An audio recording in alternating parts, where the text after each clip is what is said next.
And hello, we are here on a holiday weekend, and it's a bit of a skeleton crew, as you can see, as because of the holiday weekend. Hopefully, Jim can join us later. If not, we will have a nice intimate game tonight of Great American Witch. I actually have a script. I should use it. We are on session 3 of the Great American Witch. And I think everybody has audio now.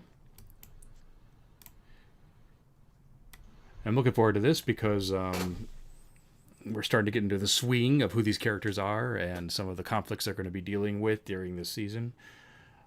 We are running Great American Witch, which is adapted from the Great American Novel RPG. And this is an actual play on the Happy Jacks RPG network.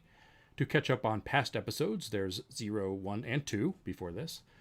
Go to happyjacks.org, Great American Witch, and find all of the other shows on Happy Jacks also at happyjacks.org/shows. I am Christopher Gray.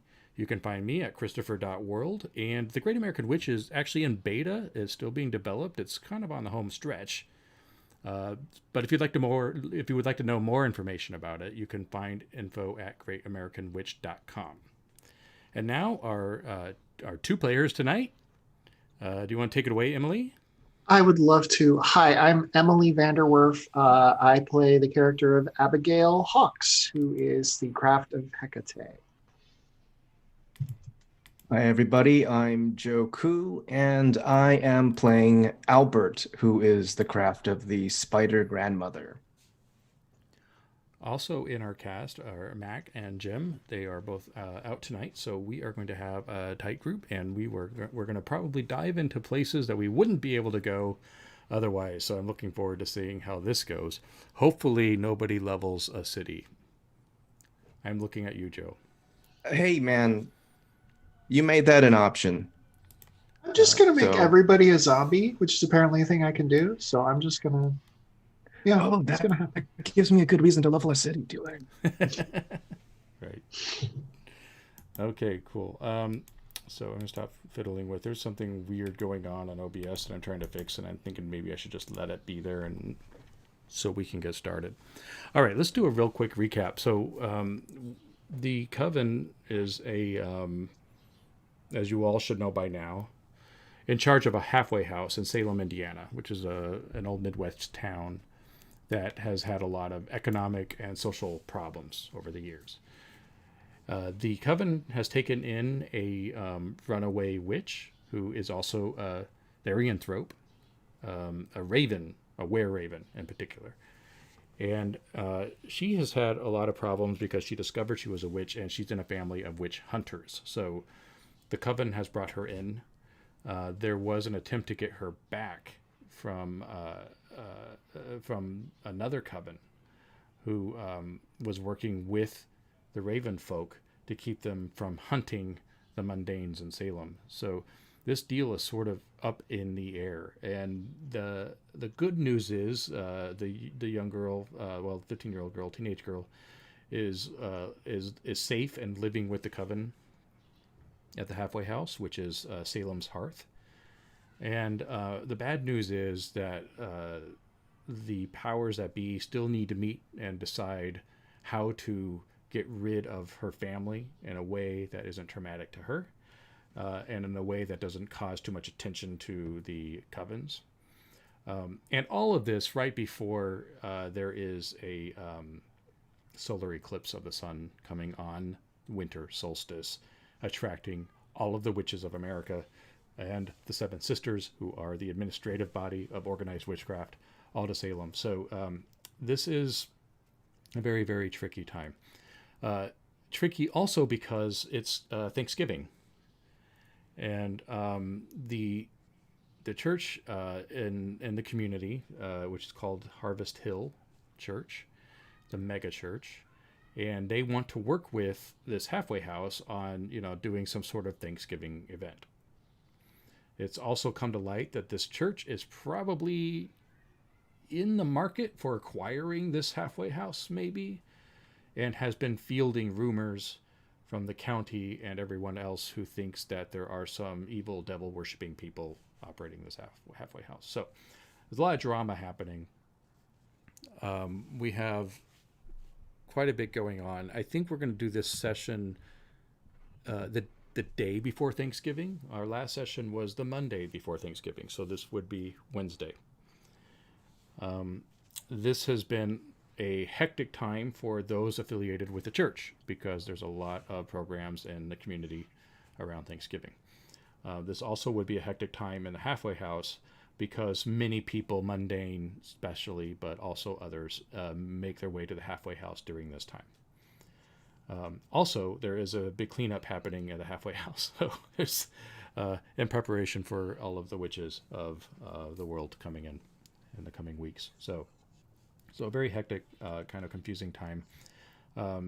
One of the leading members of the Coven, Cabe, has been working at all hours in the courthouse and some of the legal offices around town trying to figure out what to do about the Ravenkind. And he has been working with this now sort of loosely allied Coven led by a man named Joseph.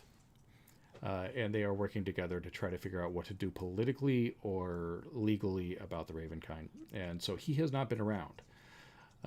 Also, nobody has seen Mel, another younger member of the Coven, since Monday. She went out that night and did not return. This is extremely unlike Mel. She has been living at the Coven for every day, every night, and has been one of the... She's almost such a fixture that she ends up becoming like the front desk clerk, kind of accidentally most of the time. So there is some anxiety probably about that. And so really the only two people around right now, amidst the strangers and all the other activity, are the two people we see before us. So we're going to, as we normally do, start with a montage of Wednesday morning, the day before Thanksgiving. And we're going to decide, what you're doing. And to remind you, in the montage, you do have some narrative control. So if you want to introduce truths into our story, you can do it now. This is your opportunity to sort of set the stage for your character and what they're doing, and then we'll kind of decide what to do next. Who's first? Is that a good recap? Did I miss anything? No. You got it all. Nailed it.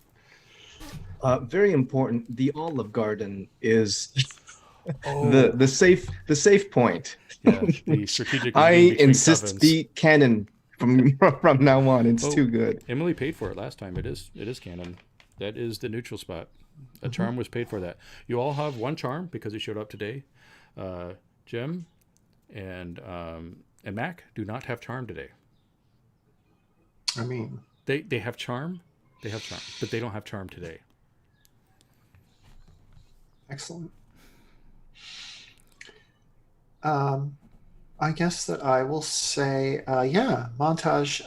In terms of montage, I think we see Abigail sneaking out of her house super early in the morning. She still lives with her parents, getting in her car, has the blinker on to turn into the church parking lot because this is a time when she should be doing stuff at the church.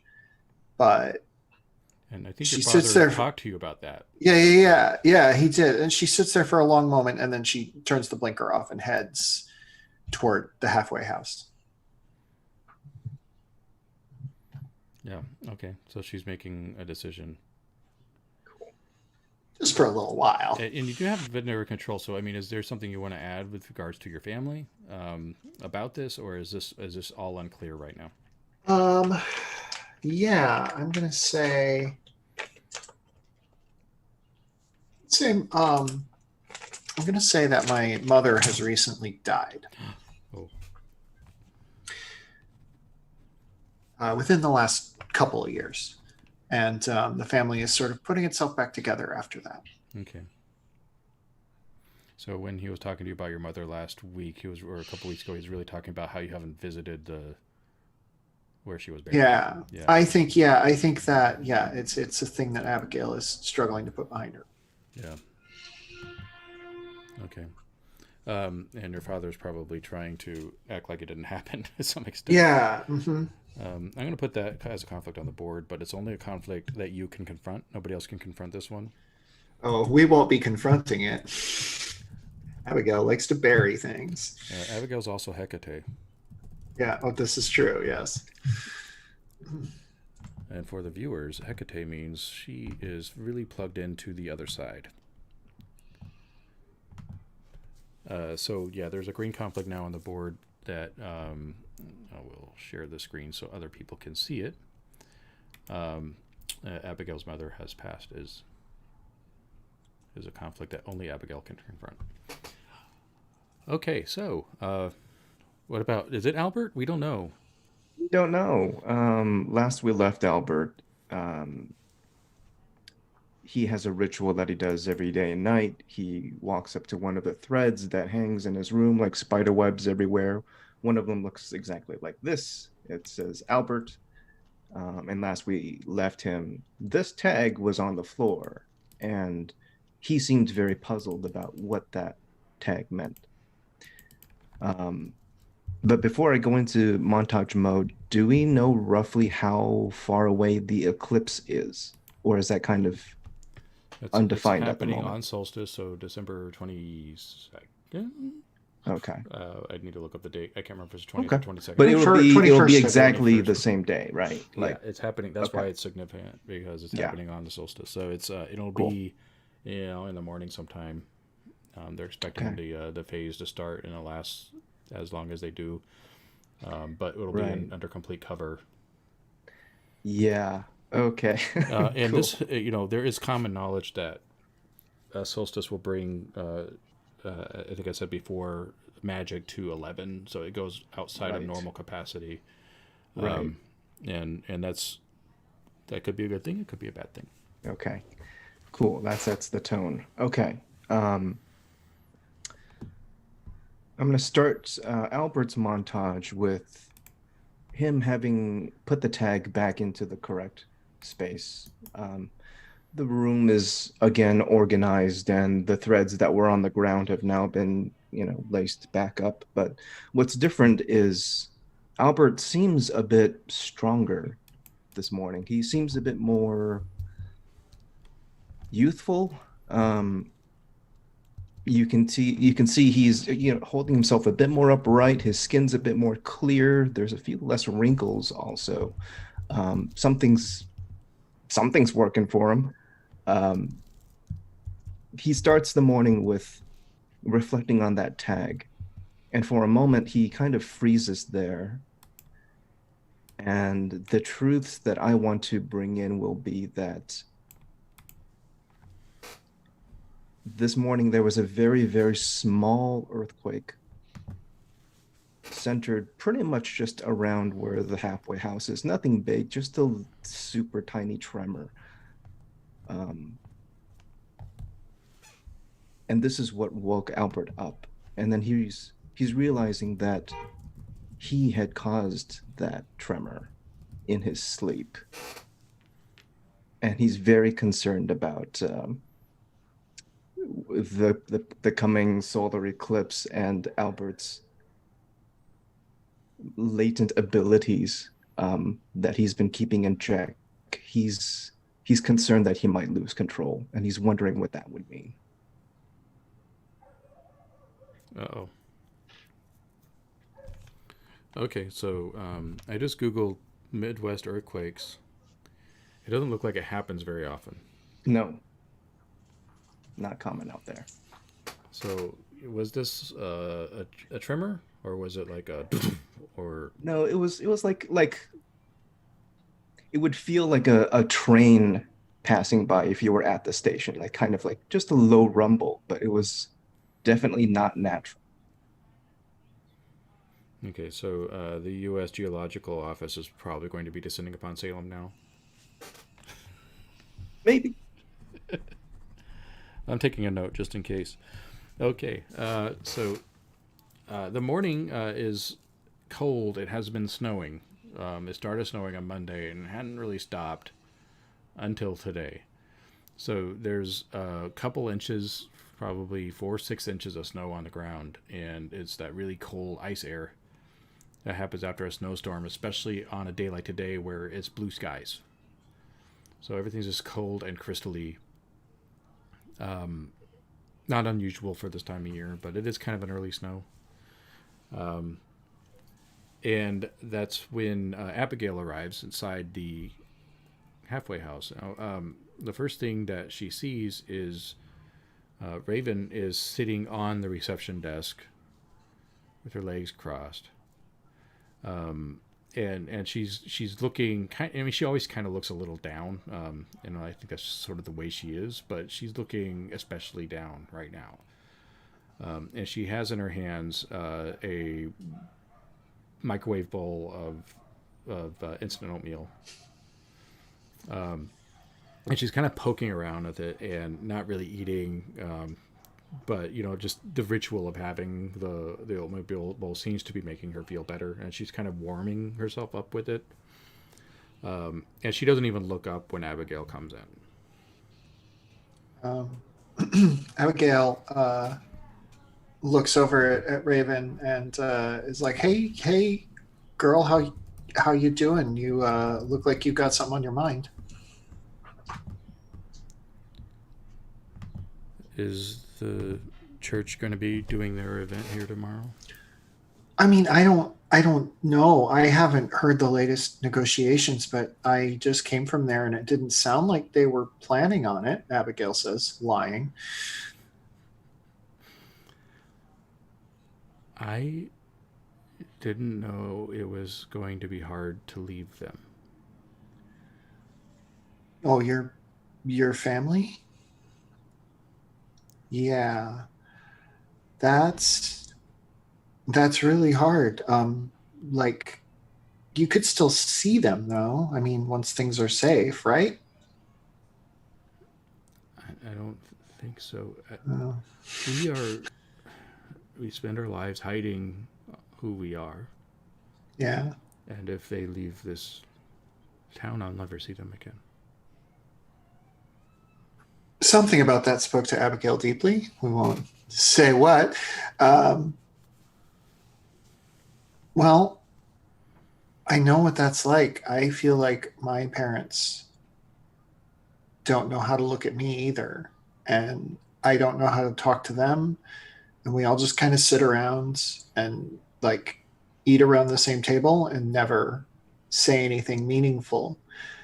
And like, that's hard. And I'm sorry if you have to deal with that too, but you do have a family here. I mean, I know it's not the same, but it can be good. Okay. So we're in a we'll call this a mundane chapter because I don't expect that there will be any conflict escalating necessarily, and if it does, we'll transfer the chapter. But I think this would be a role because you're trying to make her feel better, right? This is probably this could go a different way. I think it's probably going to be mercy either way. So either this is a befriend role or a depending on what you're trying to accomplish, a protect. Yeah, I'm going to say befriend. That sounds closest to what I'm doing. Okay, and you're confronting the conflict. Raven is upset. I got a 10. Okay. That means you get a charm because you got a 10 plus. That also means you have narrative control. And I'm going to let you decide whether this fixes her or, in other words, is the conflict resolved? Like you were able to kind of pull her out of her funk, or is it subdued and that it might come back? It's subdued. It's. I feel as though this is not a thing that we're going to get over through one rah-rah speech from Abigail. Right. But it does sort of set it aside enough. And Abigail pulls out her own packet of instant oatmeal and is pouring it into a bowl and looks over at Raven. And Abigail is still in guy mode. But there are a few people here. She doesn't mind seeing her that way, and Raven's one of them. So she's like, hey, what do you think I should wear today?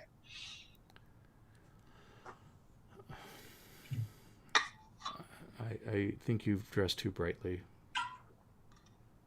It's a fair criticism. I get that from Mel a lot too. But yeah, let's just sit and have some oatmeal together. We don't even have to talk. Okay, we can cut then to Albert.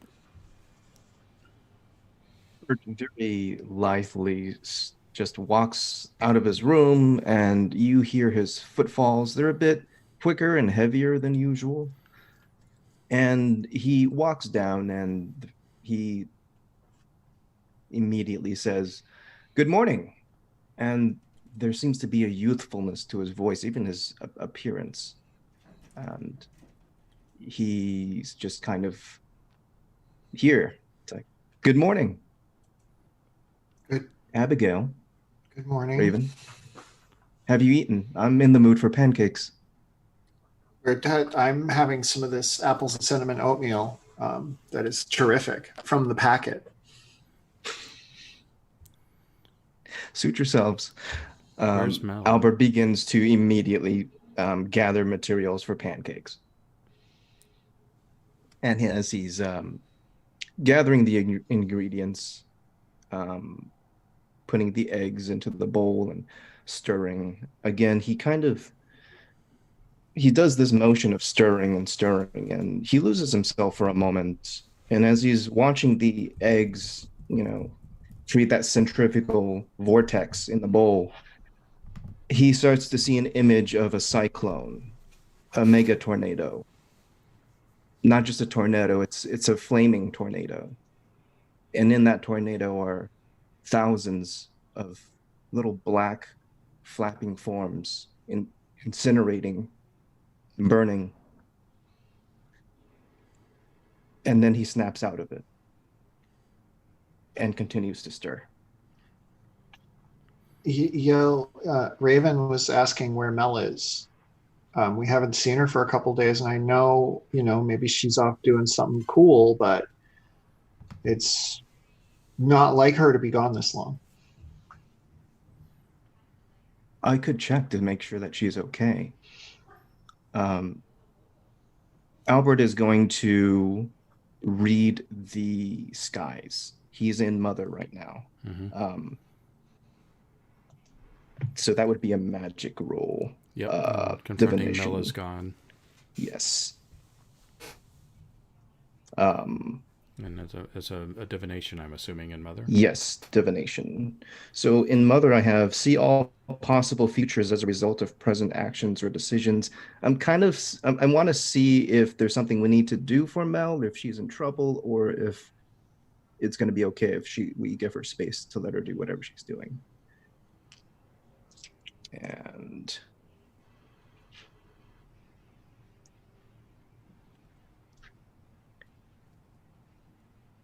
oh, that's a 6. Okay. So you're reading. I don't know. You're reading the skies, right? Yes. I mean, you're looking out the kitchen window, basically. Yes. It's bright blue skies, and you see a murder of crows come over, which you've been seeing a lot of crows lately, so that's not unusual. But among the crows is a dove, and you have this vision of a middle-aged woman smiling at you, and you can tell that this woman is some sort of supernatural creature, and there's an immense amount of hatred and power coming from her, and then there's fear coming from Mel.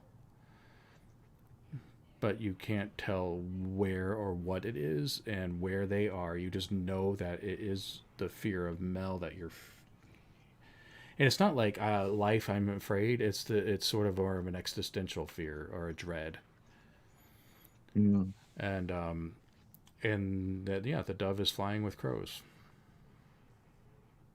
I relay all of this to Abigail and Raven. And Mel is gone is still a conflict on the board.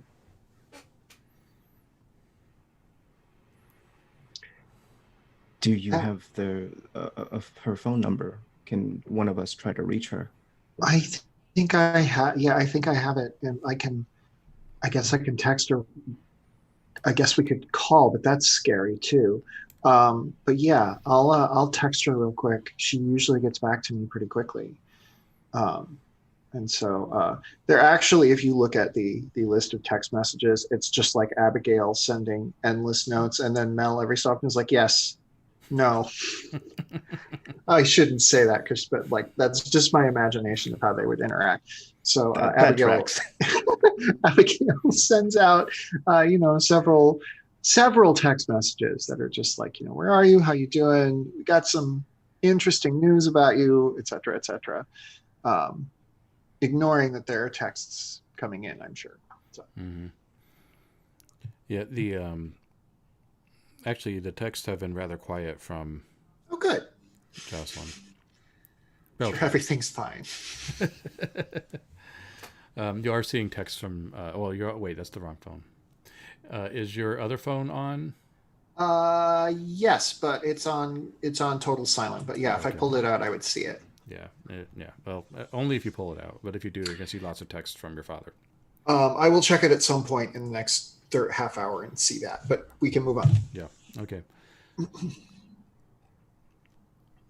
All right. So the pancakes are made.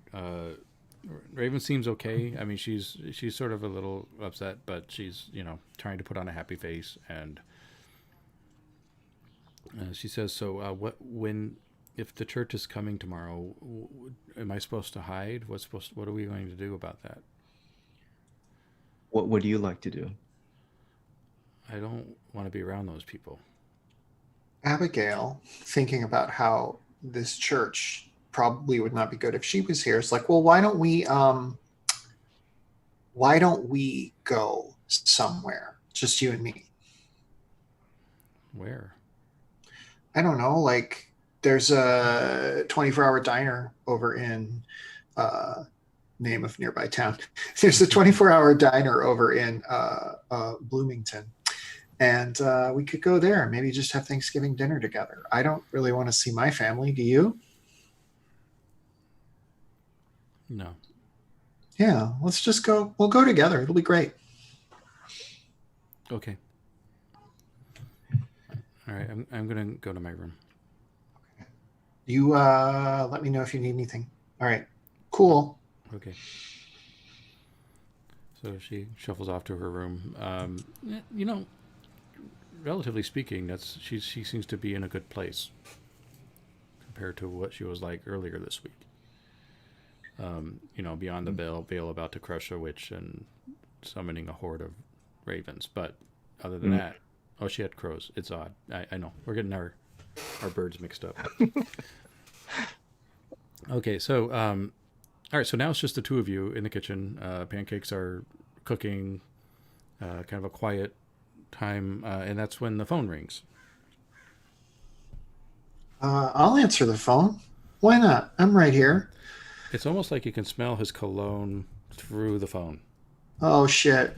I think I actually do say "oh shit," but like when Abigail is like, I do think that, and you can tell me if I need to spend charm for this. I do think that there are certain like protections around the house where like if Abigail is just like talking to somebody on the phone, or if somebody just like looks at her offhand, she's just gonna kind of look like a different person. But like if she really gets engaged in something, then people will see who she is. So yeah, you can spend charm for that if you like. Charm spent. Okay. We did that a long time ago. Good for us. Smart idea we had. First thing we did. Yeah. So yeah, she picks up and is like, "Hello, Harvest Hearth." Hi, this is Alex Hale. I am a youth minister at Harvest Hill Church, and we are looking to get our supplies together for tomorrow. And I wanted to know about how many settings do you think we're going to need? Place settings. How many mouths are we going to be feeding?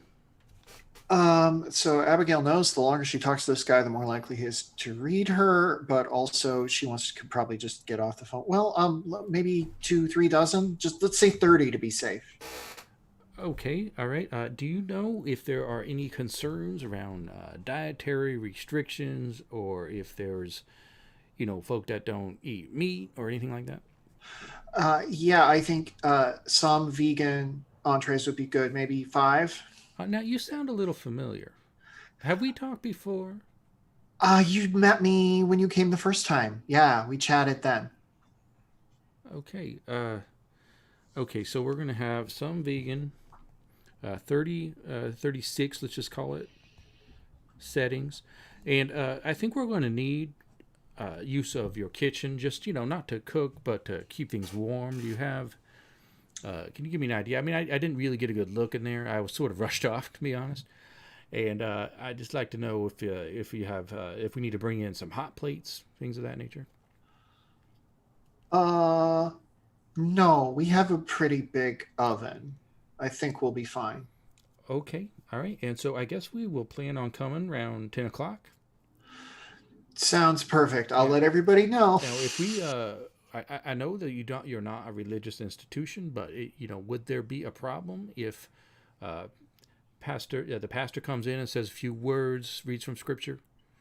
We welcome all holy texts here at Salem's Hearth. So sure. Okay, well, that's just great. Okay, well, happy Thanksgiving, and we will see you tomorrow at 10. Lovely. Hangs up. And then realizes like all the stuff she agreed to. Just to get him off the phone. Whoops. I put the conflict on the table, but I don't think we need it. I think it just is what it is.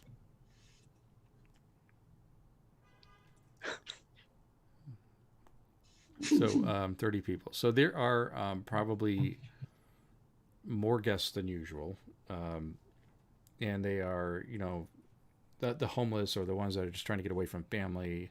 And so I would guess there's probably actually about a dozen people staying at the halfway house right now. Mundanes.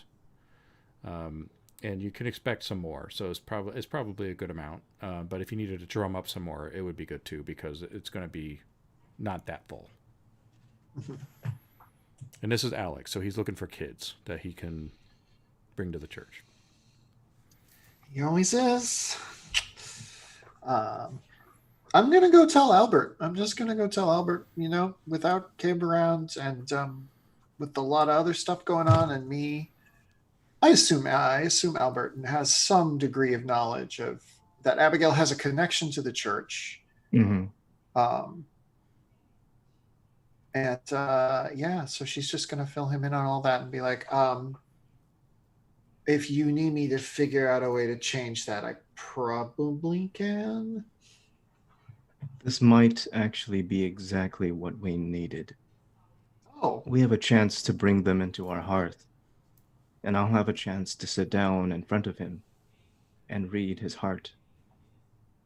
Well, maybe great. We can find a way to create some common ground after all.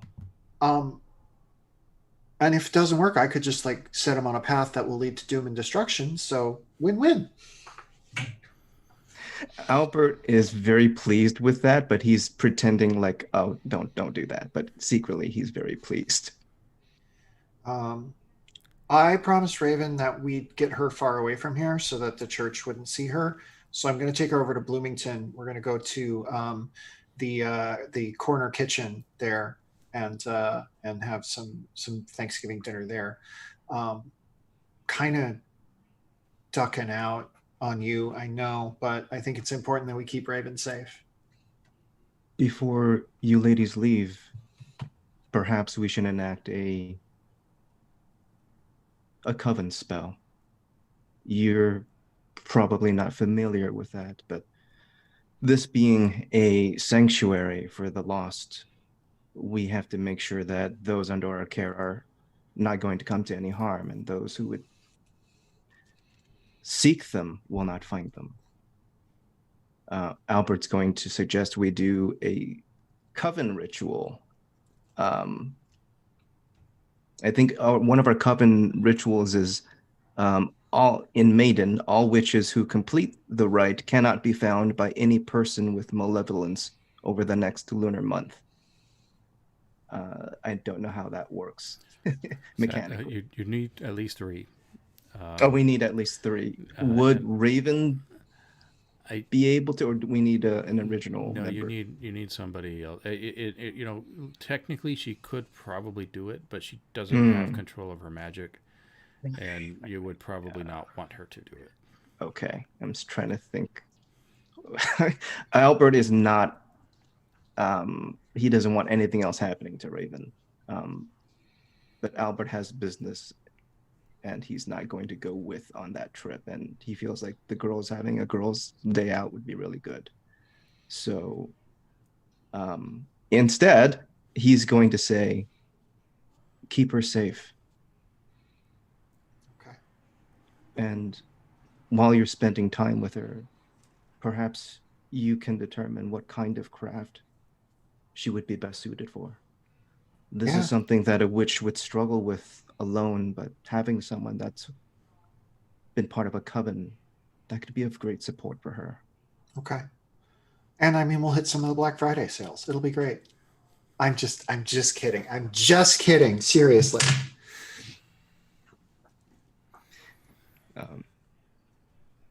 So mote it be. Okay, so what do you want to do now?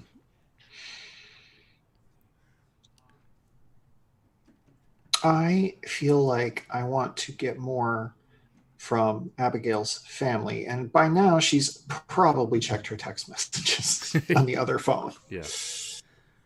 Yeah. So it's, your father asking you where you are. We have a lot of work to do. We're shorthanded. Please come. You're not answering your phone. I'm going to just text back and be like, I offered to help Alex with the thing at the halfway house, so I'm over here. Okay, there's the ellipses after a while, and then there's sort of, okay, all right, that's fine.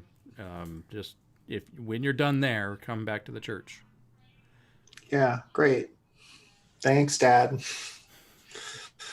And does the exhalation and sets aside the phone. Yeah. Okay, we are now in a menace chapter. Yeah. All of a sudden. So what are your aspects? Let's see. I think Abigail's in a pretty... Yeah, I think Abigail's in a pretty... the word I want to use is bouncy. Bouncy place. So I'm going to say maiden. Okay. Without metagaming, Albert is in mother.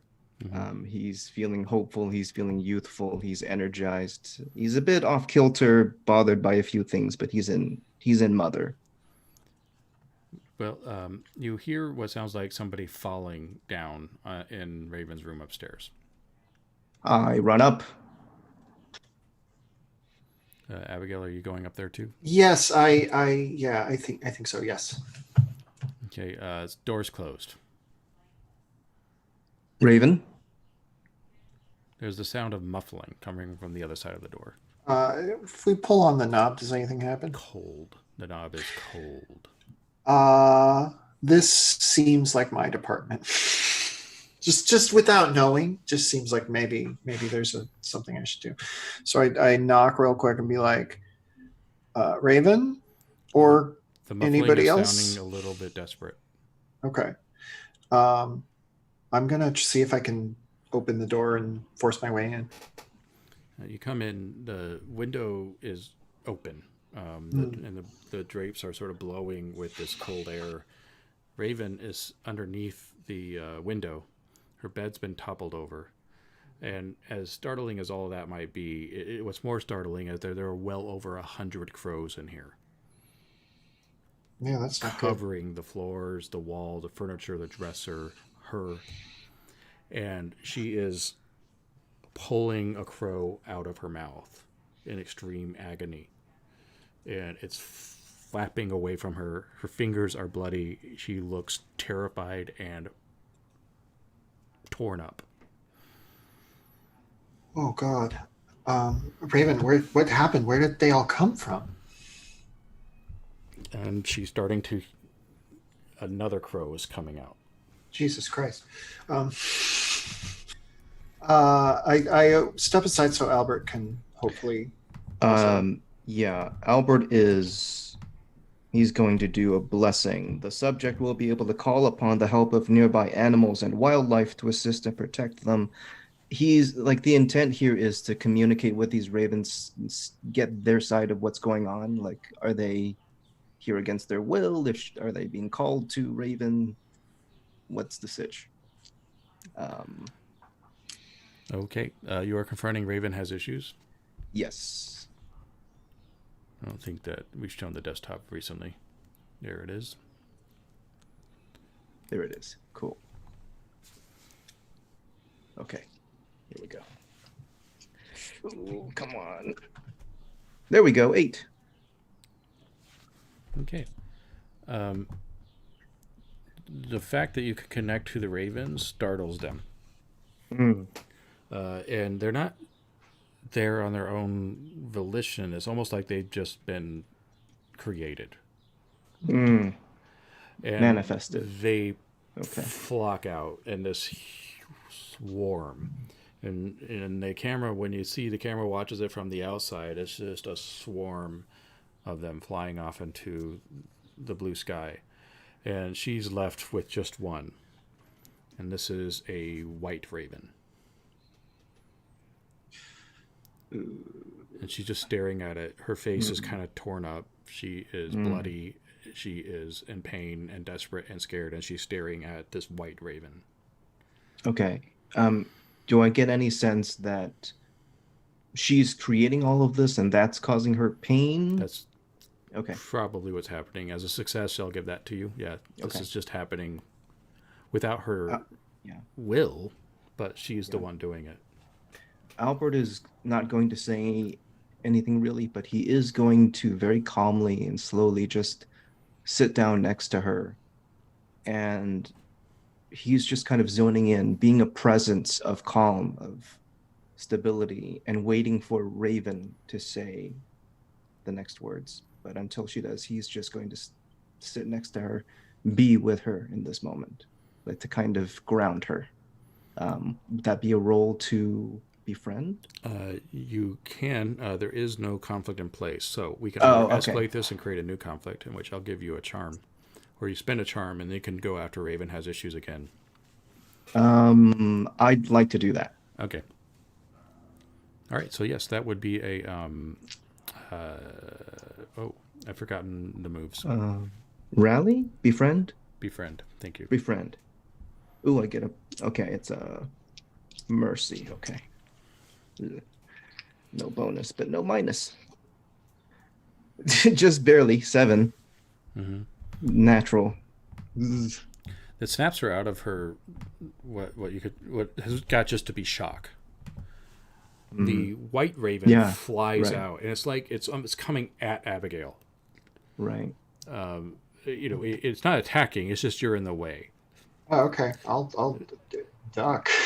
It's huge. I mean, these things are like, these are big birds.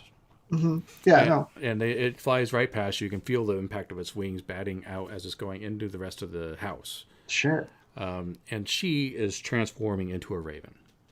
And the wings are coming out, and the beak is coming out, and she is now just kind of like closing in on herself. Albert, you recognize that as being a defense mechanism.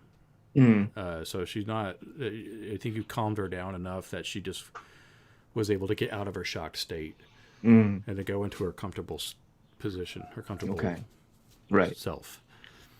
Okay.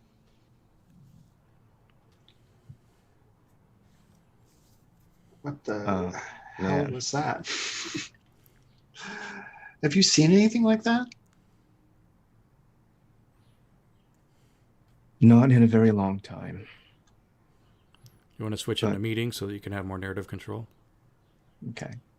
I think you've subdued the menace for now. Yeah.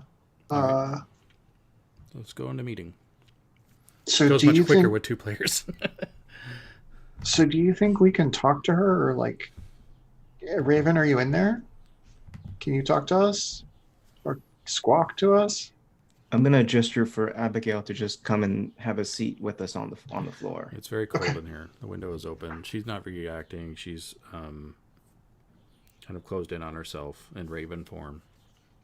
I'm going to close the window, walk over and do that. Come on. And then, yeah, I'm going to sit. I think I'm imagining that she's kind of on the floor by the bed. Mm-hmm. So I'm going to sit on the bed and like stroke the back of her feathery head. Yeah. I mean, you'll have to move the bed back down because it's been toppled, but you can do that. Oh, yeah, right. Yeah. Yeah. Good work. We did it. Put things back in order a bit. I'll roll on that. No, we're in a meeting. You can make it so. Yeah. Okay. So the bed is back down. I'm sitting behind her and stroking the back of her feathery head. The first stroke is met with a flinch, but after that, she calms down a bit. You're coming more into yourself, I see. Well, yeah, I really like helping Raven, but something about her, there's something in her that it doesn't even scare me. It's just like I know there's more to her than we can figure out. And I think then even she can figure out. For most of her life, she was told that what she is unnatural. She's had to learn to hide the part of herself that makes her the most herself. This is perhaps the first time she's being encouraged to live truthfully. And as that happens, all of her past will haunt her. All of the times she has had to say no. All of the times she has had to hide, pretend. All of that is coming to a head now. And what we can do is show her that it's safe. You're trying to get me to cry, and I'm not going to cry. So there. Yeah. But yeah, I all those birds coming out of her mouth, that seems bad. That seems like she's got a lot of stuff inside of her that needs to get out. Maybe she and I can talk tomorrow. Maybe I can help her figure that out tomorrow. And she says softly, "I'm not going anywhere." And her head, you hadn't noticed because you were talking together, her head kind of went back to her girl form, even though the rest of her body is still winged and feathered. And even part of her head's more like a feathery mane, that she's sort of gently come back enough just to talk. Hey, you're back. Hi. You really scared us. Do you want to tell us what's going on? It was coming from inside. I couldn't stop them. Okay. Are you hurt? Do we need to get you some medicine or healing spells? Everything hurts. Okay. Let's see. I'm going to go and get the first aid kit. Albert, maybe you want to, see if there's something else that should be done. And Abigail runs off to the bathroom. Albert is going to try to read the skies again, see if he can glean anything out of what's the best next move for supporting Raven right now. Albert's less concerned with what's right. He's more concerned with what's best for Raven. Even if it means she has to do something Albert doesn't like. He just wants to know what that is. So here goes another roll, I guess. We're in a meeting, we're in a meeting, so I can just give it to you. Oh, can I just do that? You can just do it. And okay. I can give it to you, or you can just come up with something yourself. You have hit me with something. Yeah. If you haven't something to go with that. Yeah. You get the sense that she needs to be in the wild for a while, because she's containing too much of herself and her energy to be human. And you're getting the sense that she's way beyond only human. Yeah. And way beyond only witch. There's something about her that's unique. That's being contained too much. Okay.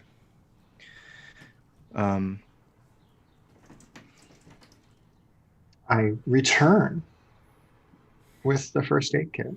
And just with a box of Band-Aids out, and it's pretty clear this needs more than Band-Aids, but Abigail has big, like, mom of a toddler energy, and is just like barreling in with like just band-aids and antiseptic and dental floss. Yeah, her wounds are superficial and mostly from claws and talons and things like Okay. that. And so it's, not going to require surgery, but it's definitely, she got ripped up for sure. Okay. Well, yeah, I mean, I'm gonna use some of the gauze and the stuff that will help sort of mop up some of the blood and hopefully, and then kind of put some bandages on the worst cuts. Albert's going to try something here. He's going to reach into his pocket and pull out a Chinese finger trap. And he's just gonna show Raven. He puts his own fingers in and he starts to say, and I love these things because they teach such an important lesson in such a simple way. When we fight against something, it makes things constricted, tight, even painful if we strain against it. But when we lean in, when we start to accept, when we start to surrender even, things flow, things open. Raven, when was the last time you took to the air and flew? I've never done that. Albert takes a deep breath. He, for a moment, pictures the skies. He synchronizes his breath. And in a few moments, some hawks start to fly into the room, and they're just perched at the windowsill. These are friends of mine that I've known for a very long time. They would love to fly with you. Does your speech work? You have narrative control. I would like Raven to have agency. So I'm not going to force her, but I'm going to put that out there. Like, this is what I think is going on with you. So the white raven sweeps in from the hallway and lands on Albert's shoulder. Mm. And she looks at it and then at the hawks and opens the window and jumps out. Wings out. She's in that full, huge raven form. And from underneath her is a billowing swarm of countless, probably 1,000, coming out from underneath her, flying with her. And she's surrounded by them. And in moments, they're too far away to see. She's going to come back, right? There is such power, such potential in her. She may be beyond all of us. Okay. I didn't know people could turn into birds. So, like, that seems useful for her.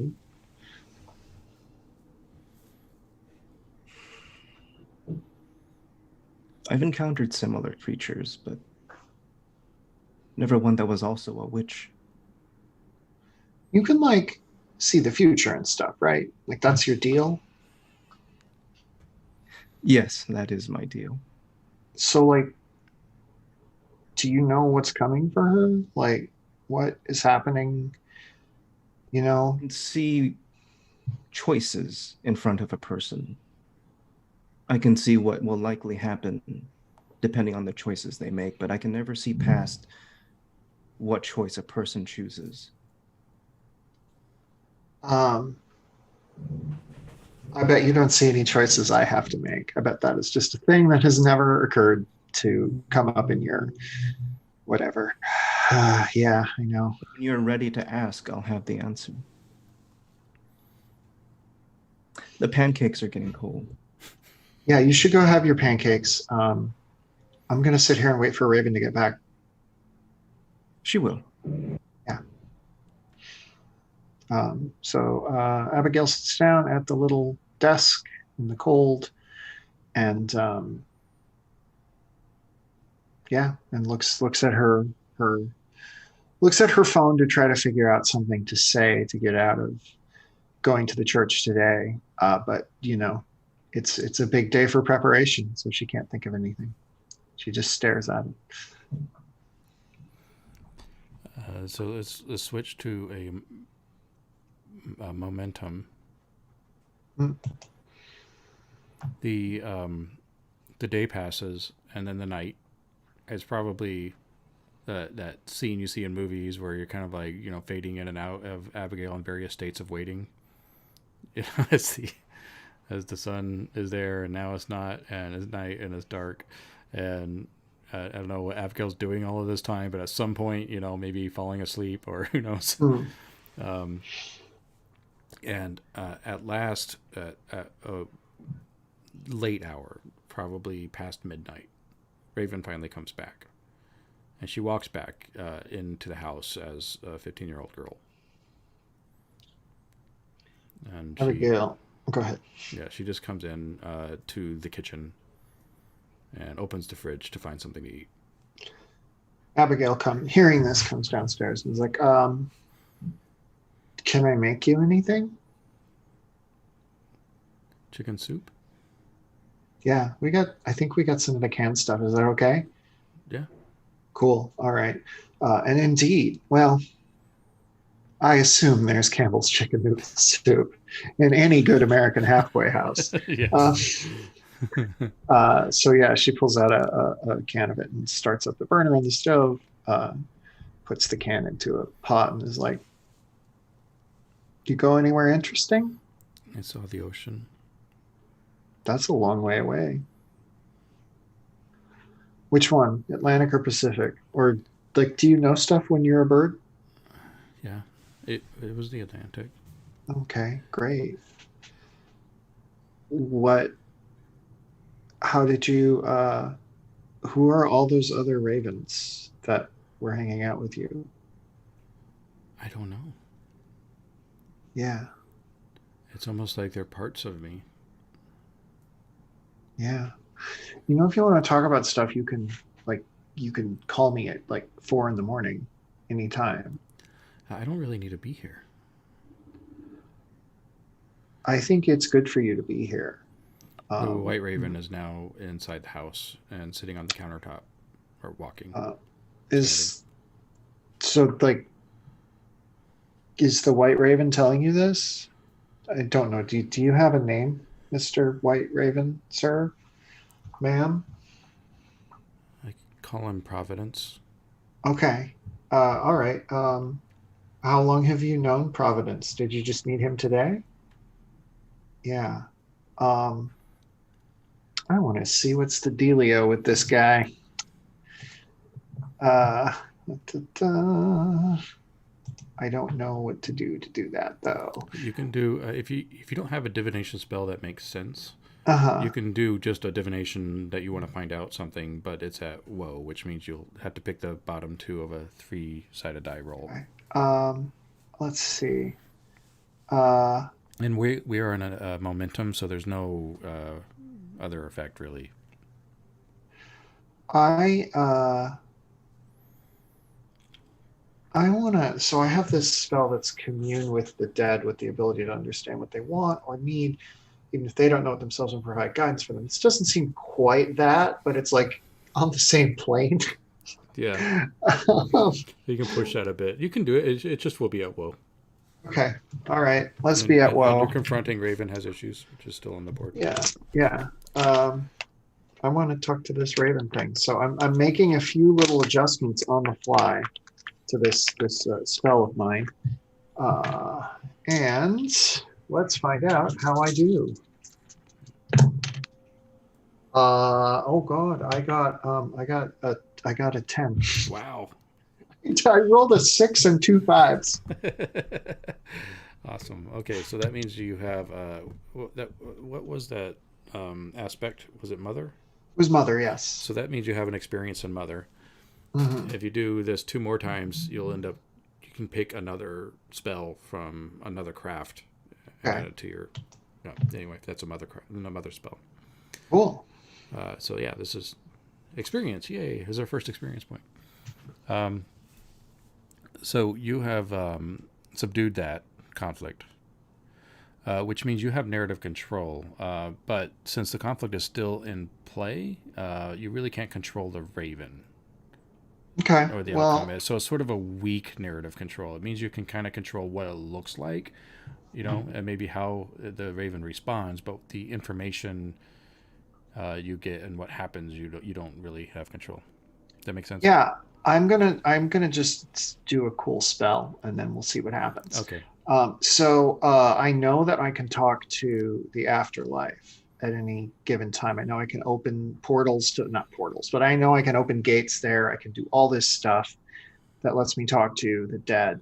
And basically what I'm doing is I figure this white raven is another supernatural being. So I'm like, it's almost like a satellite receiver. I'm taking like my ability to speak to the dead and like pulling it out of whatever dead place there is and like bouncing it off the ravens, that the raven like I can communicate with it through like the energy of this other power.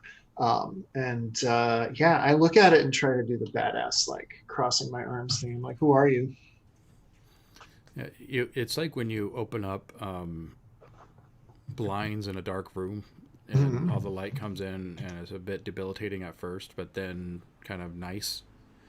That's sort of the feeling you get because you weren't expecting to like connect with the raven necessarily, but just to speak with it.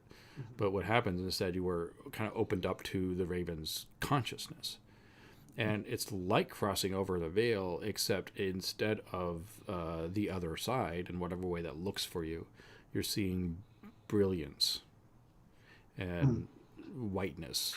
And there is a single figure walking towards you in all of this brilliance. You almost lose yourself in this. Like if you didn't know better, you just plugged yourself into a virtual reality machine. Yeah. But it is kind of superimposed over reality, so you can kind of see the real world behind this, but it's way too much to even focus on the real world. Right. And this figure comes up, and she is kind of a short, young woman wearing impossibly ancient garb, like she must have been walking out of medieval Ireland, or maybe older, maybe Bronze Age Ireland. And her hair is just kind of beaded and braided, and it's sort of flowing behind her. And she walks up to you just straight up and just sort of cocks her head and says, I didn't know how powerful you all were. Hi, I'm Abigail. Who are you? Mad. Oh, I'm coming back for solstice. Great. Prepare our way. It's becoming a bit intense now. Like, you can't really keep this connection going, otherwise you're going to start getting a splitting headache. But you have a moment or two. Yeah. I don't think we have any people in your craft map. It's such an honor to meet you. I'm a big fan. I love like all the stuff that your people do, but I'm Hekate. I can't help you. I can tell the others that you're coming though. We need the blood. And she pulls up this large rat, and with this sacrificial dagger opens the rat up and takes the reach in, pulls out the entrails and shows them to you. Okay. And for an instant you can see everything that's about to happen, but it leaves your mind the moment you see it. Okay. I will relay that to my compatriots that we need blood. And like, will any rats do? Like, I could just grab any rat or like other small animal? The connection's lost. That's kind of what you see. And it's over. It's not that it's over, it's just too much. You can't really keep plugged in. You have to unplug. It's going to hurt too much. Yeah, I've unplugged. I'll make you roll if you want to stay in longer. Let me put it that way. Okay, I'll roll. Let's find out. Okay. Let's see what happens. Which skill? Good question. I think this is well, the question is, why are you wanting to stay in longer? I want to figure, like, I think that I want to get just one more question. I want to get that last question into Mab about, like, what kind of blood do you need? Can we just kill random mice? Is that going to work? You know? Right. Okay. So, I think this is just what you're trying to do is withstand the presence. So Okay. let's call this protect, which is a mercy roll. Okay. And I only need to roll 2? Yeah, of course. That is a 10. Okay. The conflict Celtic goddess has been subdued long enough. Yeah. And again, you have narrative control. But again, it's still subdued, so you have limited control. Right. So how do you withstand it? I think that just as everything's starting to fizzle, like, Abigail reaches out her other hand and, like, nearly knocks over her water bottle. Abigail reaches out her other hand and, like, is, like, reaching for more power from the other world. And the phone that has the Jocelyn connection just starts vibrating endlessly. But, like, she reaches out with her other hand and grabs some power from the other world just long enough to keep everything open. Just shout that last question at Mab, like, what kind of blood? Does she manage to take out Jocelyn's hand? Is it that far in? Oh, that's cool. I like that. Yes. Okay. Yes. She finds the hand of someone she assumes is Jocelyn. Let's say that. And that gives you the extra oomph. Mm-hmm. And so the goddess says simply, blood sacrifice, but it must be something that is sacrificed. Not just any animal that will do, or not just any person, something or somebody that is important to you that you will miss. Otherwise, what is the point of sacrifice? Okay. Thank you for that. And that's when she finally lets go. She lets go of the hand. She lets go of the connection. Everything. I think for Albert, Emily, Abigail was talking in an ancient tongue, and if you knew Gaelic, you would recognize it. No. And when you get your hand back Albert's from the other questions. side, it's like frosty and sort of decayed a bit. I'm used to that, though. Yeah, I've had that happen before. Yeah. Shake it off. Yeah. Albert, I just talked to Mab. And Mab. She wants. Describe her. She looked like just kind of almost kind of like a young woman, like younger than me, maybe older than Raven, but younger than me. And she had, sort of long black hair, and she was wearing, like, really old clothes, like kind of Irish, which makes sense. She's from there, right? Yes. What did she say? She said that she's coming and that we should prepare the way for her. And she would like a blood sacrifice, which is something that has blood that we would miss. And it needs to be an actual sacrifice. She showed me, like, how to do it on a rat, but I'm gathering that, like, a rat is not going to work.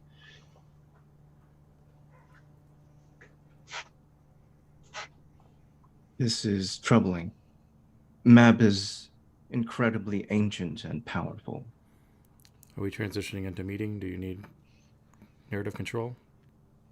I think the momentum is done. We're going into meeting? Yeah, if you need it, sure. Yeah. Yeah, that might be good. Let's do that. Okay. I'm going to text Cabe, but Albert has a really old phone. It's not a cell phone, so he's taking a really long time, and he has to push 8 like 3 times just to get to the right letter, and then he messes up, and then he space, and then so he takes a while doing that. But he's trying to key Cabe into what's been happening in this whole Queen Mob thing.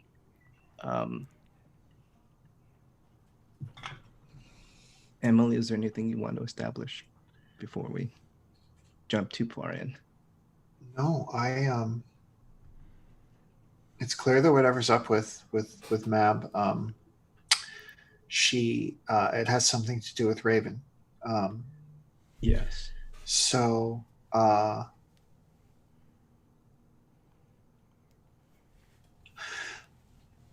if Raven allows it, and if everyone else is okay with it,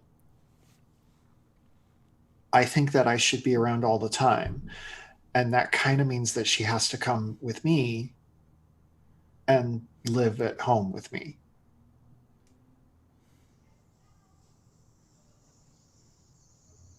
Is it safe? Oh, The white raven it's jumps very onto safe. Abigail's shoulder. It's heavy. Oh, those claws are. Yeah, it's safe. I know someone I can put you up with, and then I can be around to make sure you're okay. There's just one thing I need you to do for me. You can't call me Abigail while we're there. What do I call you? I guess just call me Madison. That was my high school nickname. And we'll just like pretend that like that's how you know me. You can call me yeah, just call me Madison. I don't want you calling me Mr. Hawks or anything. That sounds weird. I don't like it. Okay. The raven pecks behind your ear, pulls out a gold coin and drops it in your hand. It doesn't have any insignia on it. It's just like a flat gold coin. Albert, does this mean anything to you?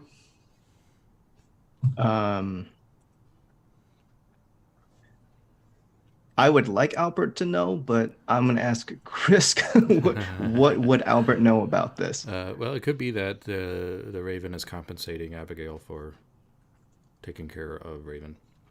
Okay. This white raven, does Albert get the sense that this is like an avatar of Mob, or does Albert not know that yet? It's it's possible. Okay. Yeah, it's too little to go on, and if it's something that you wanted to use magic for, I could reveal it in a meeting, because that's what meetings are for. So right. Okay. On the surface, you don't know though. Okay.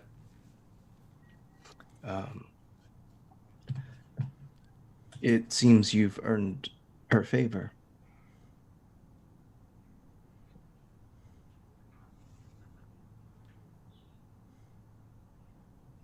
Raven looks up at the white raven and says, "Oh, she's a she."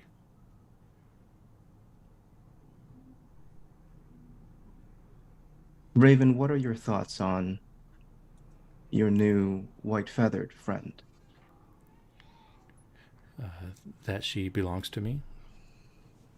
She's protecting me, guiding me.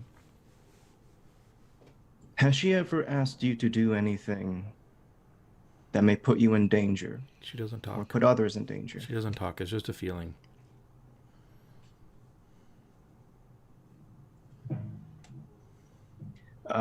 Albert is going to read the skies one more time. He doesn't like this, but he's going to do divination. Yeah, he wants to know what the deal is. What happens if nothing changes here, and what's going to happen if... Okay, you don't need to roll because we're in a meeting. Okay. Oh, right. I keep forgetting. Yes. So the white raven Mob is protecting her because she is a vessel for somebody else that's coming that needs... Body is the wrong word, but a vessel. So they're preparing Raven to become to hold another goddess or god. Okay. That's what the future's saying. Do I get a read of how Raven herself feels about it? She has no idea that's what's going on. Okay.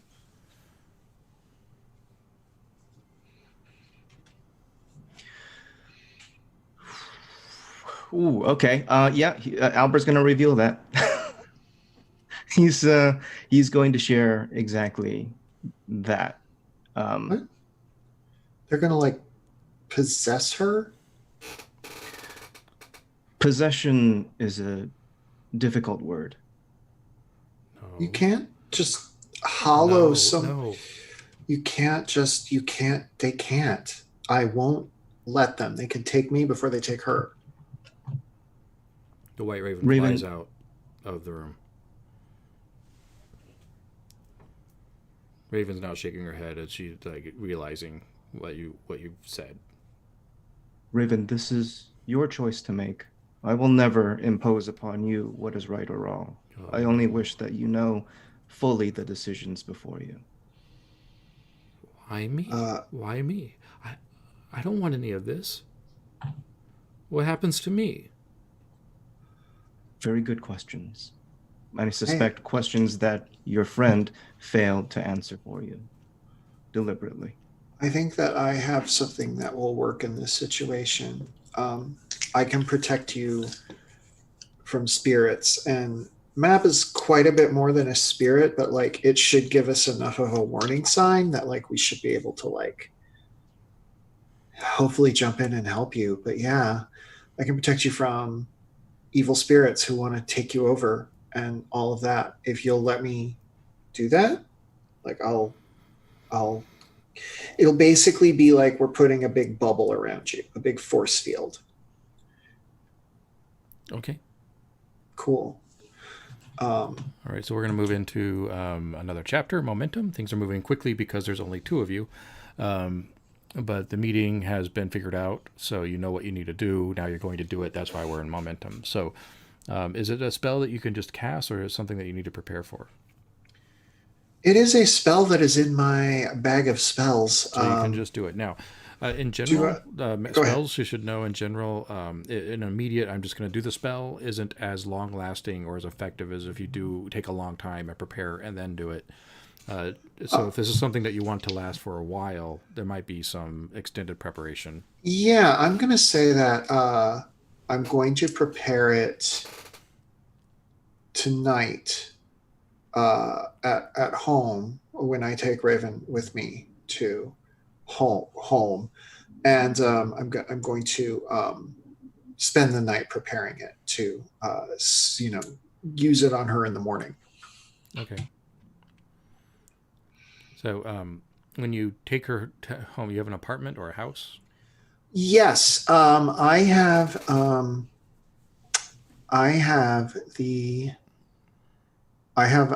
apartment. Yeah, I was gonna say the apartment I share with my fiance, but I don't think we'd live together because of Christianity reasons. So yeah, I think I have my own apartment, but it's in the same building as my fiance.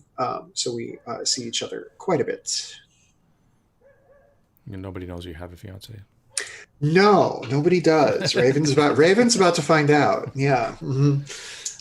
I assume Raven's about to find out. So yeah, I bring her back to a house that looks like the apartment of any up and coming young pastor who's dating a former homecoming queen and has has all the cool new electronics, exactly what you'd expect from any other red-blooded 25-year-old American male.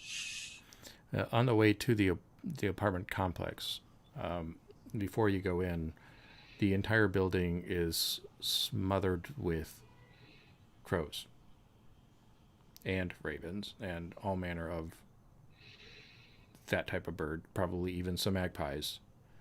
It's like the Hitchcock movie, but I mean the entire building is it's swarming. It's almost like it's moving. The building is moving because there are so many of these birds on there. And you come up to the door, I mean, they're parting ways and letting you in, but they are all on the building. Do I get the sense that other people who live here can see this? Or is it just Raven and I from our magic site? Well, you can't really see anybody right now, so it's hard to say. But okay. It'd be obvious if they were, there, for sure. I'm going to text my fiance who lives in the same building and say, "Are you seeing this?" And it goes, and she texts us back, W.T.F. So I'm gonna hopefully, yeah, this is a lot. And I'm letting Raven into my apartment, texting with the other hand. What do you think caused it? You're asking your fiance this? Yeah, I'm texting my fiance this. I'm trying to play dumb. 5G? Question mark.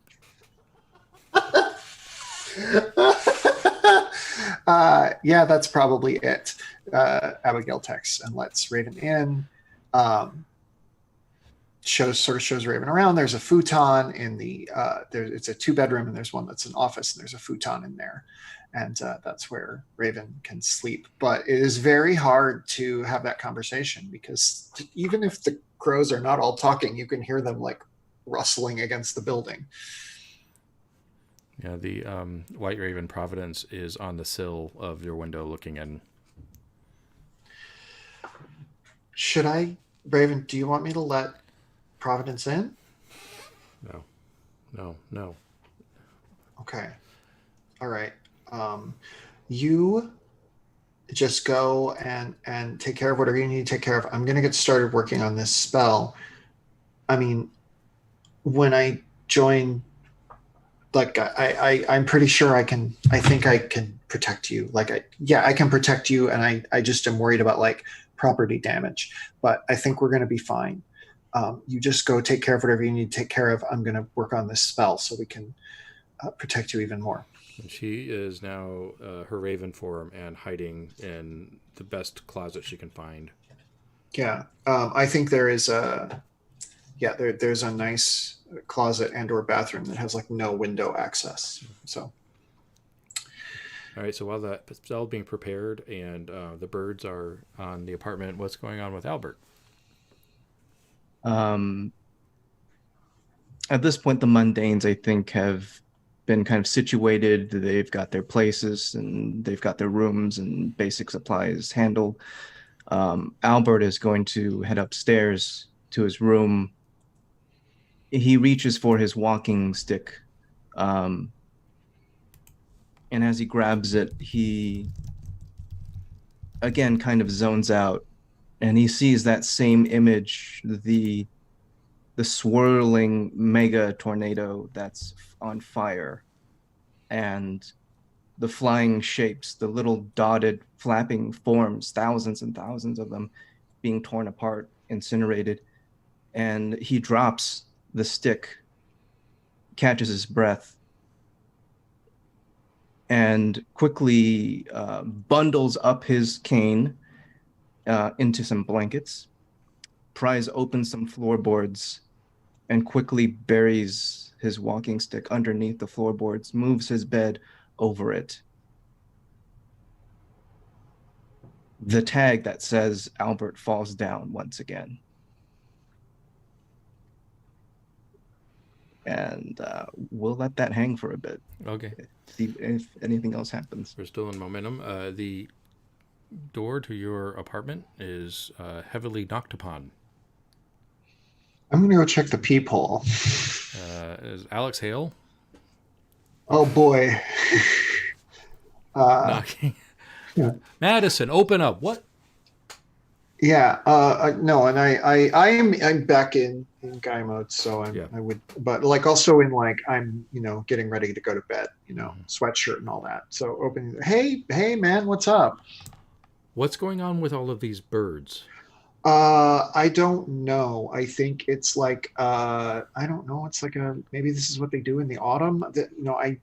I've never lived here before. Maybe that's what is going on. Is they just I know what's going on. I think I know what's going on. What do you think is going on? Well, Pastor told me what you told him, that you lied to him. What? We have not been talking about going to the halfway house, but now that I know you've been hanging out with them, I'm starting to wonder about you. Oh, no. What, hanging out with who? We talked about this yesterday. This is witchcraft, Madison. And you were in on it. You were in on it. Witchcraft is not real, Alex. You know it's not real. You know that the power of Christ outweighs everything anybody could do. So you are confronting Alex Hale. Yeah. And you're doing it to protect yourself, or are you doing it for another reason? Protection certainly makes sense, but let me just take a look here right now. I want to. Yeah, it's either protect or make a stand, and make a stand doesn't quite fit, so we'll do protect. Yeah, well, you could, because you're saying, witchcraft doesn't exist. Quit acting like this is making a moral stand, and you're attached to old things. So if you'd rather use, Yeah, I'll make a stand. Let's do that. It's going to be a weaker roll, but that feels more to me like what I'm doing. Okay. That is a 7 on the dot. All right. By the way, I forgot to give you a charm for that 10 you got back there. Thank you.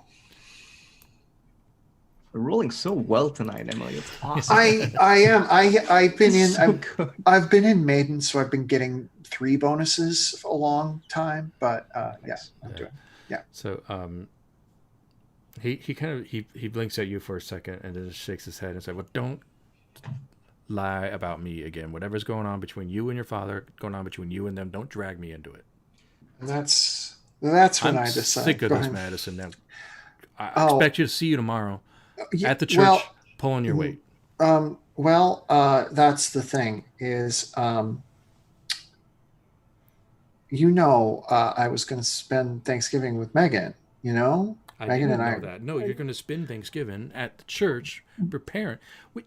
Right. She's gonna we're gonna do the thing that we do at the church, and then she's gonna come get me, and then we're gonna go to Bloomington. We're gonna have a fiance's Thanksgiving.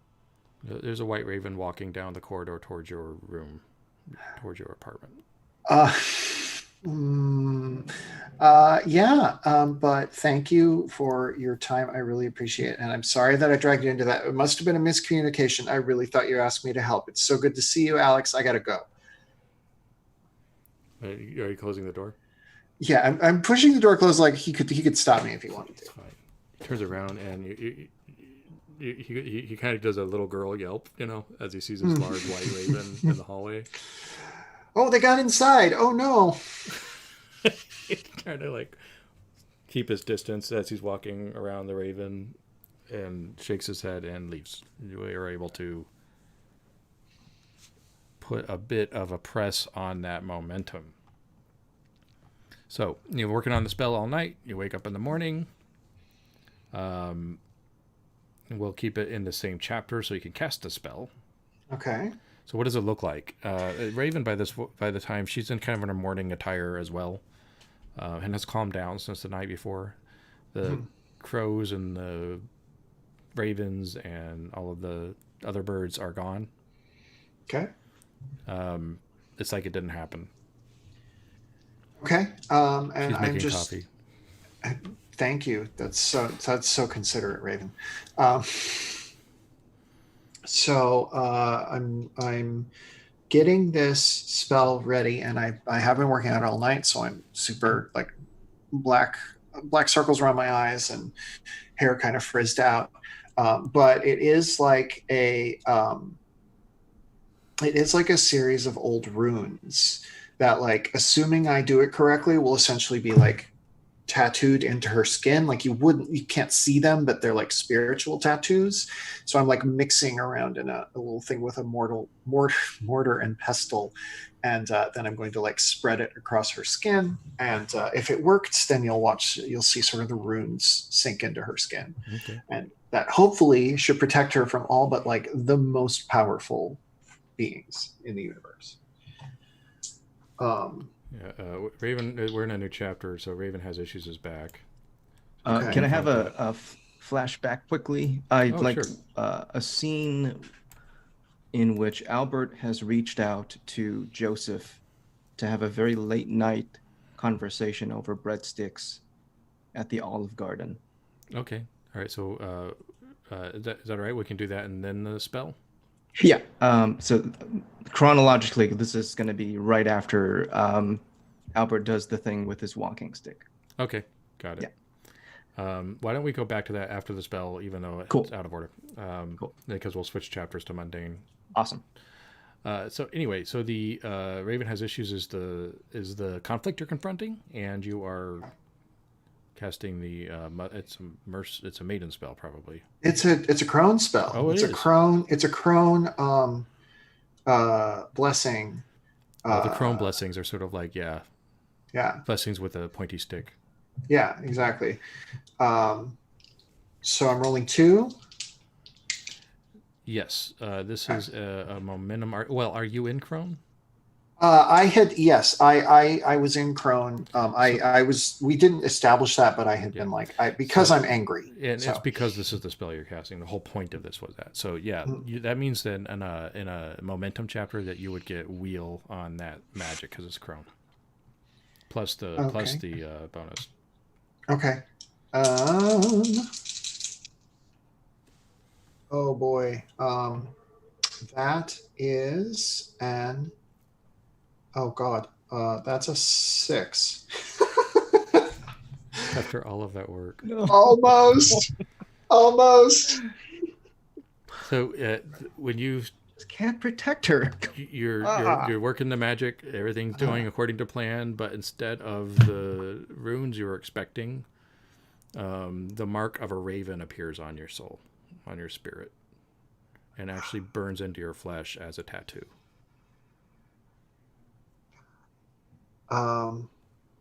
Yeah. So I'm when I was applying it to Raven, that happened. Just to be clear. I thought it was happening on you. It happens on you. Okay, cool. I love it. Yeah. You're marked. Gonna be weird to explain that one to the fam, but where is it? Can I determine like on that? Your collarbone is where. Okay, yeah. Cool. All right. Well, Megan loves a bad boy. Over above your heart. And I sort of look up at Raven with like vague alarm, and I'm like, we're gonna have to talk about this. I want to give Joe his scene now. All right, that's a good place to cut. We'll go back to the Olive Garden the night before. This is a mundane, so your aspect is just going to give you the bonus. So whatever aspect you want to be. Yeah, I will be in Mother. Joseph has his Bible. He doesn't have his companions; it's just him. Right. Yeah. He's drinking some herbal tea. Cool.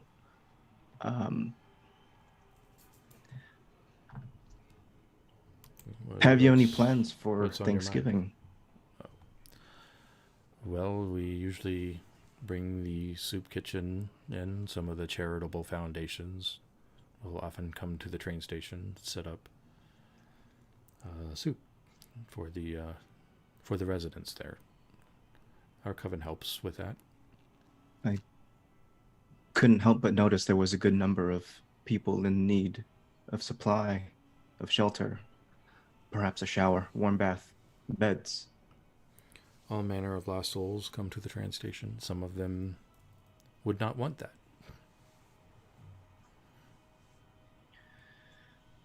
We have a place that's open for all. It would be an honor to host you and any who would like to come. All are welcome. Is this a peace offering? I was going to say olive branch, but then I was like, oh. Consider this an olive branch. We have more to discuss with Cabe, who is working on these legal matters with us. Do not think it's prudent at this point for us to go into your hearth. I see. There is another issue I need to disclose to you. It's come to my attention that Queen Mab may be making a play to return during the solstice, to corporealize herself, so to speak. The fairy goddess of antiquity? Yes. This makes no sense at all. Why would? Unless... Having seen the things you and I have seen, certainly what defies belief is a very low bar for us. Does this mean that more of the divine are intending to descend?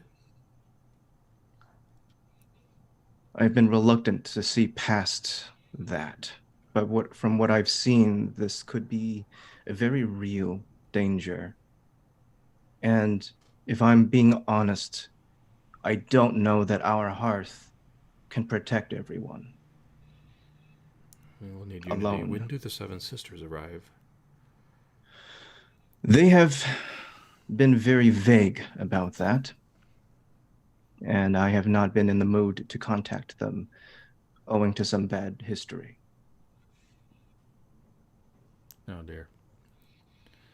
Well, if we are the two covens in Salem, I pray for Salem.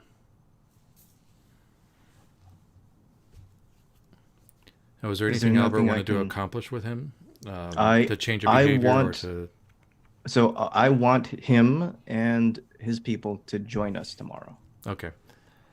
All right. So this is a why? Wait, why? Protection, right? Yes. Okay. So this is a mercy roll. Yeah. There isn't a conflict in play for this. You created the conflict by saying come. So I will need to make one. There really isn't even a subdued one we can use.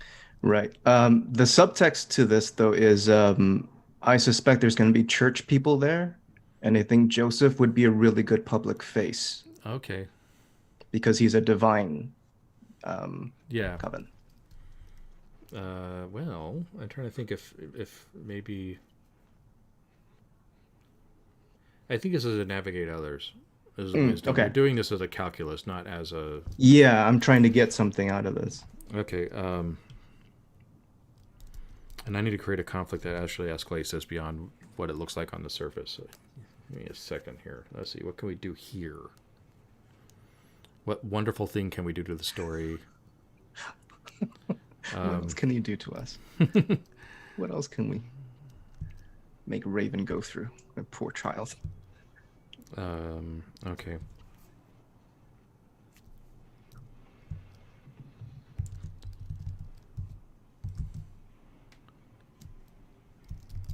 Okay, yeah, the conflict is Joseph is lying to Cabe on their dealings. And we'll unpack that next time, but that's the conflict. Ooh, okay. I love that there's a conflict called birds everywhere. It's still in play. It wasn't resolved. That sounds like a terrible pet store chain. 40% off at Birds Everywhere. Okay. So, yeah, that's Navigate Others, which is, and you said you were in Mother, right? I'm in Mother. Yeah, so you'll get that extra wisdom bonus. Okay, cool. Ooh, 2 6s plus 1. Well, that's a good roll. Yeah. That's an exceptional roll. Now, Joseph lying to Cabe, that has happened, so you can't really resolve it. Right, that's cool. But we can subdue it. You also get a charm for your killer roll there. Yes. And the outcome of it, you can't control what the lying is or what the dealing is, but you can control his reaction. So how does he respond, and how are they going to go? Okay. You have narrative control. How I'm going to frame it is I'm letting him know that there could be something far more dangerous that threatens all of us. Whatever issue he's got with Cabe, we can table that. Like, this is about let's make sure we survive this so that we can have whatever conflict he and I or whoever else needs to have after. Let's just be there tomorrow and make sure that we get to do that. And that's so does he agree? I would say he agrees, maybe reluctantly, but I think he's going to prioritize the safety and making a short-term truce. He and I kind of already brokered a little bit of that when with Raven. Mm-hmm. So, yeah. Okay, so yeah, he'll bring his people over, and maybe even some of those that would like the dinner. Yeah. You know. Yeah. And okay, good, well done. So we have just finished a mundane. We have to deal with the fact that Abigail was marked by Yeah, this is great. magic. This is great. So, how do you want to do that? Do you want to go into a meeting and kind of like work this out, or do you want to go on a mission to fix something? Guess I need to decide what you want to do next. Yeah, meeting sounds good. Yeah. Do you want to go back to the hearth, or do you want to call Albert to your place? Oh, I don't want anybody seeing my place that's not Raven. Okay. It's just the two of us. Let's just do it on the phone. We can handle this on the phone. Okay. Mhm. All right. Yeah. So, Albert, your phone rings. It's Abigail. He's holding his phone really far. He doesn't like being close to it. Yes. Yeah. I trust everything went well with you and Raven. Funny thing, I have a Raven tattoo on me now that wasn't there before. The spell I tried to cast to protect Raven kind of rebounded on me, and now I've got this. And then she sends through a photo. Do photos work on your phone? I'm going to have to hang up the call and then look at it later.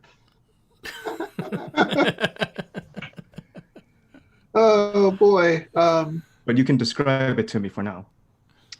It's just this weird sort of rigid. It's all green and black, and it's like a raven that's flying out of my body right at whoever's looking. It's really creepy. I don't like it. Do I need to spend a charm to know exactly what that is? Yeah, well, this is a narrative control chapter. Okay. So you don't need to spend a charm. I can just tell you. The point of the meeting is to uncover information. So okay, cool. Yeah, if you want your character to know what that is, I'll just tell you. Yeah. Okay. Yes. It is a curse.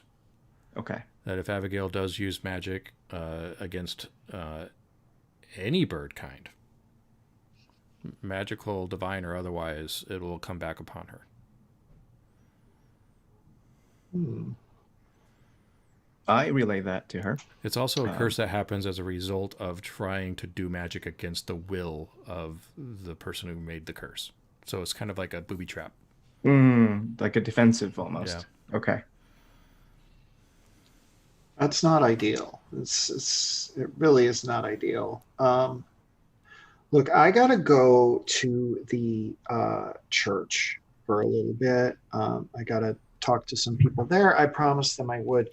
And then Raven and I are going to head over to Bloomington. And I might take another friend with me. She's cool. Don't worry. I fear for your safety. Look, we have overcome so much other stuff. We got Raven out of the veil. Like, we're going to be fine. We'll figure out a way to get rid of this curse, right? This is the thing we do. We get into weird scrapes and then we get out of them. Curses from witches can be handled. We're dealing with a goddess. Yeah, it'll be fine. It'll be fine. Like, I know everybody's scared, but what did I say? I said I'd rather that they took me than that they took Raven. And I meant that because I know I'm strong enough to fight them.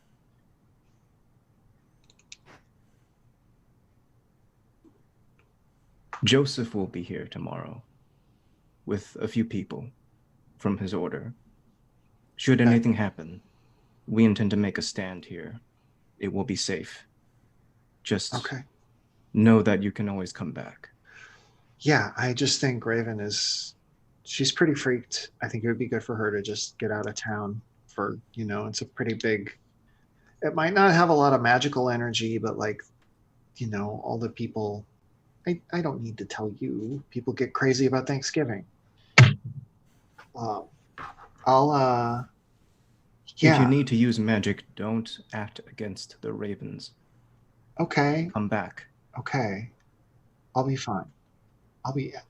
I've got this. I've got this. I promise you, I've got this.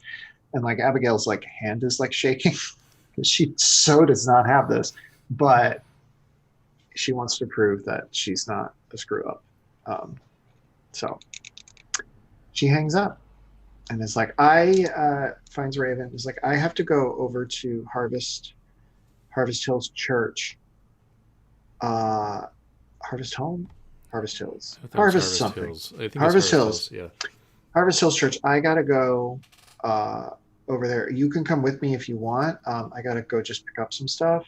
I can't be alone. I don't want to be alone. What if they come back? I can't. Okay. I should probably Okay. just go to Okay. the hearth or someplace that's. No, if you come with me, I'm only gonna be in a couple minutes, and you can just like sit in the car. It'll be great. Okay. Cool. What if you can't protect me? I'm on top of it. Like, everything's gonna be good. Nothing's gonna go wrong. Everything's fine. Um, I just gotta go deal with this one thing, and then you and me and my friend Megan are gonna go to Bloomington, and we're gonna eat at the corner kitchen, and it's gonna be great. Okay.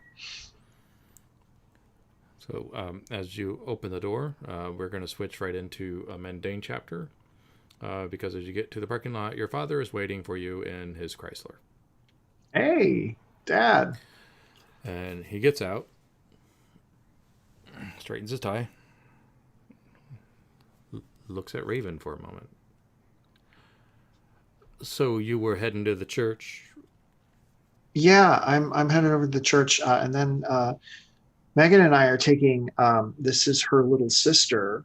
This is her little sister, Rachel, and we're taking Rachel over to Bloomington to have Thanksgiving because Rachel doesn't have anybody else, and Christ told us to practice charity.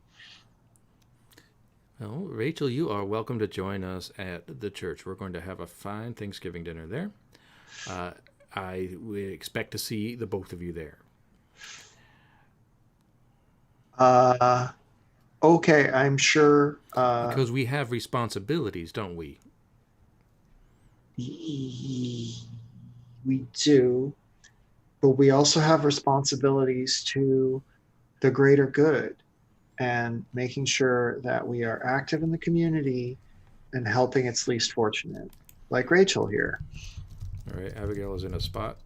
That is the conflict, and you are rolling Navigate Others, which is a wisdom. Oh boy. Okay. And I didn't establish your aspect, so whatever your aspect is, you can have that bonus. I mean, let's just say, still. yeah, let's just say I'm mother. Yeah. I don't remember where I am. That's an 8. Okay. Well, like always, you're just gonna do what you're gonna do. So I suppose I'm just gonna have to live with that. But I'm praying for you. Thanks, Dad. And he gets back into his Lincoln and drives away, very upset.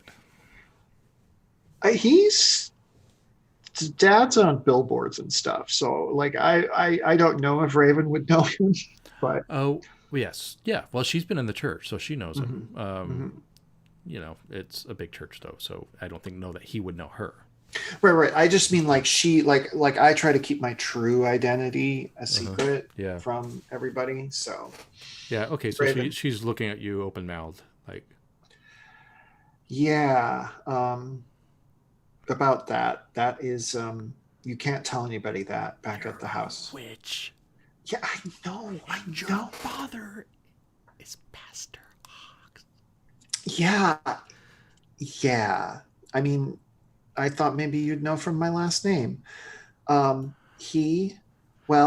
supposed to take over the church.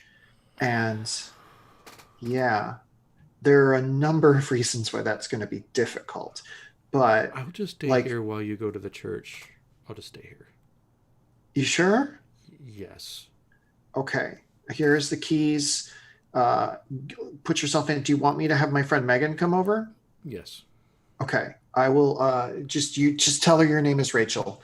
I text Megan and tell her to go over, kind of sort of explaining the situation of why I have a teenage girl in my apartment. Teenage goth girl. Yeah. But hopefully I do work with the youths, so hopefully she buys it. She likes you enough, I think. Just trust you implicitly, I hope. Okay. All right, so let's go back to Albert. And I mean, the game's moving really quickly because there's only two of you, so we're probably going to go to montage soon, even though it's only 9 o'clock. So what are you doing at this point? The next morning after your meeting with Joseph, you've just had this call. You know that people are going to be coming. You still don't know where Mel is. You still don't know where Cabe is. Yeah. Albert is feeling very trapped and desperate. He's been wrestling for some time now with feeling the powers surging. He's seeing a lot of what could happen in the coming weeks, and none of it looks good, and he hasn't been wanting to talk about it or even admit to it. But he goes over to where he had covered up his walking stick. He moves his bed aside, pries open the floorboard, looks at the staff, and he decides that it's time that he reach out to his mother, because he doesn't know how to handle this kind of power. He's going to reach out through the veil to see if he can make contact, which is dangerous. All right. Well, I'll kind of leave it to you. Is this going to be a montage, or do you want this to be like a menace? Let's montage it for now. Okay. All right. Yeah. He reaches out, and they make contact, and there is just animosity on both sides. And Albert is kind of approaching this with the same mentality that he used to reach out to Joseph. There's something more important that we need to discuss.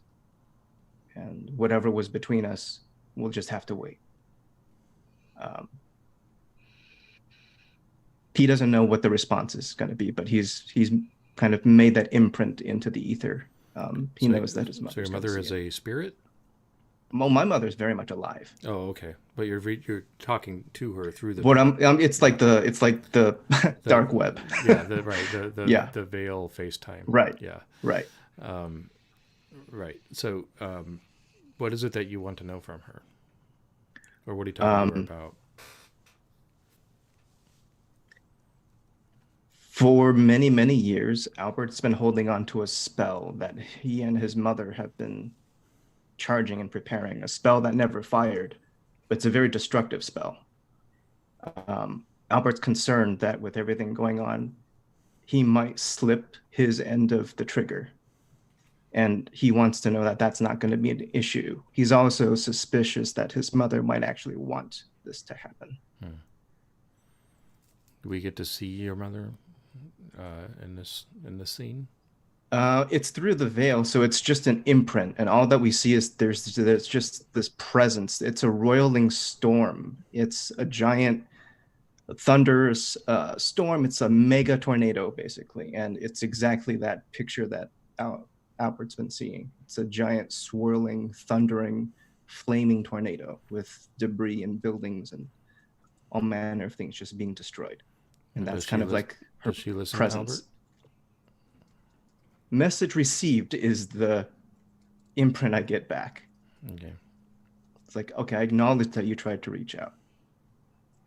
That's kind of like through the ether. It's like just that's the only impression I'm getting back.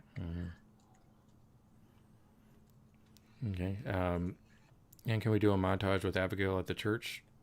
Yeah, sure. Abigail, I got to think of what happens there. Abigail walks in, and the first thing she sees is a giant portrait of her father and mother. That's like the new thing that's like being hung up today, like as like and that's why and she kind of, I don't know if she knew about that or if she forgot about that, but that's, oh right, they want all of the Hawks kids there. And I think Abigail is the oldest of four. 2 girls and 2 boys, but everybody thinks Abigail's a boy, so everybody thinks it's 3 boys and 1 girl. They're inaccurate on that point. But yeah, so her 2 younger brothers and her younger sister, who's the youngest of them, are there. standing, sort of watching the portrait be hung up, and her dad's there, and she suddenly realizes, like, oh, she's going to have to stay here a while, because like this is not just about preparation. This is about how her family's still grieving, and she's already said goodbye to her mom. Boom. Wow, that's great. That's great.